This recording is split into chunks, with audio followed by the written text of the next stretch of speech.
In this video, I'll show you YouTube videos playback speed not working on iPhone. So if you found 2x or any other playback speed is actually not working on the YouTube app using any iPhone, then here's how you can actually fix the problem. But before we start the video, if you're new to this channel, please give it a thumbs up and subscribe to my channel because it really helps me out.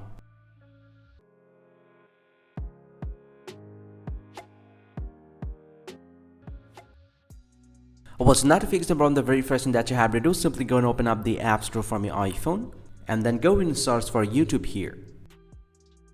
And once you have searched with the YouTube, go and tap on the YouTube app, and if you found any pending update, go ahead and update the YouTube application to the latest version.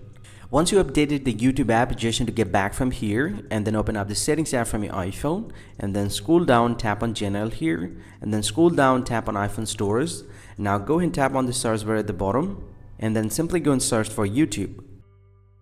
Go ahead and tap on the YouTube app. Now go and tap on Offload App. Tap Offload App. Now go ahead and tap Reinstall the app. Don't worry, this will not delete any data from the YouTube. This will just delete the cache from the application and this will reinstall the YouTube application. This will take a little time. Once you do this process, first close the YouTube application from the background like this and reopen the YouTube application. And from now, you will be able to change the playback speed on the YouTube video. Hope you find this very helpful, guys. If you do, please drop a like and subscribe to this channel. See you guys around, and thank you very much for watching.